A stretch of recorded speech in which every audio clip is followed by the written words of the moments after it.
Hello, welcome to carbon reel. मेरा नाम है अथर्व और आज हम बात करने वाले हैं कि आपको कौन से फ्रेम रेट में आपकी वीडियो शूट करनी चाहिए। चाहे आप थिएटर के लिए शूट कर रहे हो, चाहे किसी क्लाइंट के लिए शूट कर रहे हो, या फिर चाहे आप कोई अपना पर्सनल प्रोजेक्ट शूट कर रहे हो। सो विच FPS is better? 24, 30, 60, 120, 240? Spoiler alert, 30 सबसे बेटर है। वीडियो खत्म, बाय बाय, चलो हो गया। Bye bye, tata, good bye, गया। नहीं, लेकिन अगर आपको इन डिटेल जानना है कि कौन सा फ्रेम रेट बेटर है, तो हमें ये जानना ज़रूरी है कि ये फ्रेम रेट्स आए कहाँ से।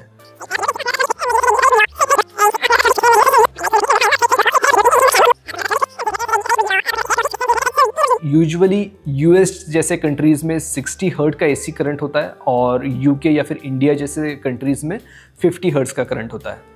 उनको मैच करने के लिए ये 25 FPS और 30 FPS का नया फ्रेम रेट इंट्रोड्यूस किया गया। तो यूएस जैसे रीजन में 60 हर्ट्स का करंट था, इसलिए 30 FPS, और यूके या फिर इंडिया जैसे रीजन में 50 हर्ट्स का करंट था, इसलिए 25 FPS। तो फिर आप कहोगे कि हम इंडिया में शूट कर रहे हैं तो हमें 25 FPS के साथ जाना चाहिए। नहीं, नॉट नेसेसरीली, क्योंकि अब डिस्प्लेस काफ़ी बदल चुके हैं। अब डिजिटल डिस्प्लेस होते हैं और वो यूजुअली 60 हर्ट्स, 90 हर्ट्स या फिर 120 हर्ट्स पे होते हैं। इसलिए मैंने जो पहले कहा था कि 30 FPS most of the cases में बेस्ट है, वो इसलिए क्योंकि 30 के मल्टीपल्स में ये तीनों रिफ्रेश रेट आते हैं।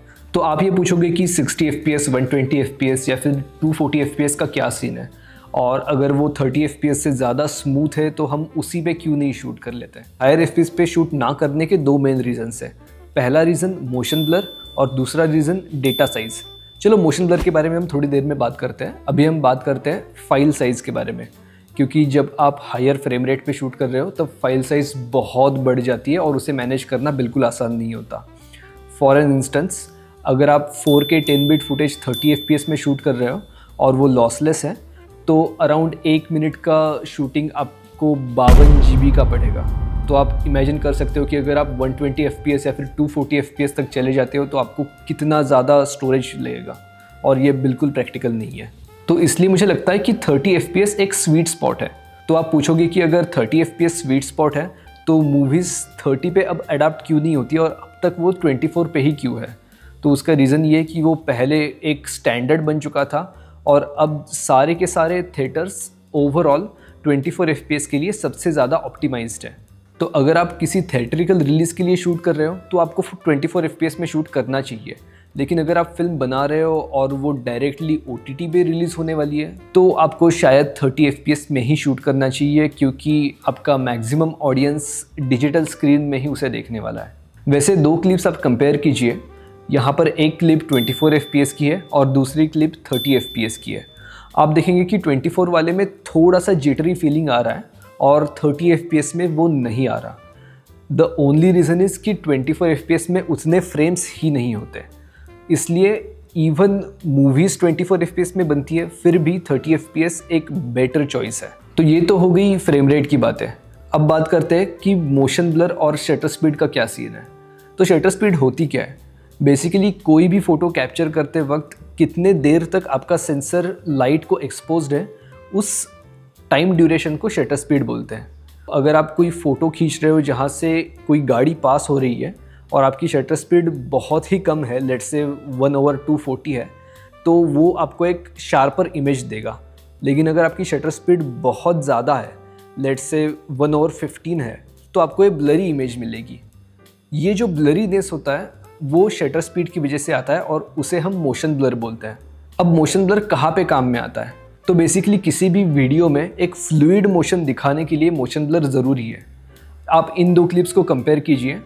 दोनों की दोनों क्लिप्स 30 FPS में शूट हुई है, लेकिन एक क्लिप काफ़ी चॉपी लग रही है और दूसरी क्लिप काफ़ी स्मूथ लग रही है, क्योंकि उसमें से जो पहली क्लिप है वो 1/240 के शटर स्पीड से शूट की गई है और दूसरी क्लिप 1/60 के। वैसे मोशन ब्लर यही रीज़न है कि गेम्स में आपको FPS क्यों मैटर करता है, क्योंकि हम जो गेम्स खेलते हैं, वीडियो गेम्स खेलते हैं, उसमें मोशन ब्लर नहीं होता। इसलिए हमें ये फ़र्क पड़ता है कि हम 120 FPS पे खेल रहे हैं या फिर 90 या फिर 144। अगर उसमें हम मोशन ब्लर ऐड कर दें तो ये कोई भी नहीं बता सकता कि ये गेम प्ले 120 FPS का है या फिर 60 FPS का है, या फिर 30 FPS का। तो हमें शटर स्पीड कितनी रखनी चाहिए और कौन सा मोशन ब्लर सबसे अच्छा दिखेगा, ये एक गाइडलाइन है कि आपको आपके फ्रेम रेट से डबल शटर स्पीड रखनी चाहिए। अगर मैं ये वीडियो 30 FPS में शूट कर रहा हूँ तो आइडियली मुझे अपनी शटर स्पीड 1/60 रखनी चाहिए, और अगर आप कुछ 60 FPS में शूट कर रहे हो तो तब शटर स्पीड होनी चाहिए 1/120। लेकिन मैं अभी ऐसा नहीं कर रहा हूँ, मैं 30 FPS में शूट कर रहा हूँ, लेकिन मेरी शटर स्पीड है 1/50। उसका रीज़न मैं अभी आपको दिखाता हूँ। यार एक बार शटर स्पीड चेंज कर लेना। अभी आप देख पा रहे हो कि यहाँ पर थोड़ा बहुत फ्लिकरिंग आना शुरू हो चुका है। वो फ्लिकरिंग क्यों आ रहा है? क्योंकि मैं इंडिया में शूट कर रहा हूँ और इंडिया में जो भी इलेक्ट्रिसिटी आती है वो 50 हर्ट्ज़ की होती है, और मुझे अपने शटर स्पीड को उस हर्ट्ज़ से मैच करना पड़ता है। तो अगर मैं फिर से 1/60 से 1/50 में चला जाता हूँ, प्रॉब्लम सॉल्व। लेकिन फिर आप बोलोगे कि ब्रो तू तो दोगला है, तूने बोला था कि 30 FPS करना है तो 1/60 का शटर स्पीड होना चाहिए। कम ऑन, इतना कोई ज़्यादा फ़र्क नहीं पड़ता, ये डबल शटर स्पीड होना चाहिए, ये बस एक गाइडलाइन है, कोई हार्ड एंड फास्ट रूल नहीं है। और आप बिल्कुल 1/50 की शटर स्पीड रख सकते हो अगर आप 30 FPS से शूट कर रहे हो। तो आपको बस हल्का सा मोशन ब्लर ज़्यादा देखने को मिलेगा, लेकिन ये इतना कम डिफरेंस है कि कोई भी देख के बता नहीं सकता। अंटिल आपको आपकी फ्रेम अच्छी लग रही है और आप उससे सेटिस्फाइड हो, आप कोई भी शटर स्पीड रख सकते हो, इतनी कोई बड़ी बात नहीं है। बस ये याद रखना कि यूजुअली एक अच्छे मोशन ब्लर के लिए आपके फ्रेम रेट से लगभग डबल आपकी शटर स्पीड होनी चाहिए। तो क्लास, आज हमने क्या सीखा? अगर आपको किसी थिएटर के लिए शूट करना हो, चाहे वो फिल्म हो या चाहे कोई ऐड हो, तो आपको 24 FPS में शूट करना चाहिए। अगर आप कोई डिजिटल कंटेंट बना रहे हो जो कंज्यूमर्स या तो मोबाइल स्क्रीन पे या फिर लैपटॉप पे कंज्यूम करने वाले हैं, तो शायद आपको 30 FPS को जाना चाहिए और वो बेटर ऑप्शन रहेगा। आपको सिर्फ तभी 60 या 120 FPS को शूट करना चाहिए जो शॉट्स आपको पता है कि आप पोस्ट में उसे स्लो मोशन करने वाले हो। अदर देन दैट आप 30 FPS पे शूट करना, it will be just enough. आपको शटर स्पीड क्या रखनी चाहिए? आपका जो भी फ्रेम रेट है उससे डबल शटर स्पीड रखनी चाहिए अगर आप आउटडोर पे शूट कर रहे हो तो, या फिर आपके पास कोई स्टूडियो लाइट्स का सेटअप हो तो। लेकिन अगर आपके पास प्रैक्टिकल लाइट्स है और आपको फ्लिकर की इशू आ रही है तो आप 1/50 की शटर स्पीड रख सकते हो और 30 FPS पे वो अच्छा रिजल्ट देगा, कोई दिक्कत नहीं है।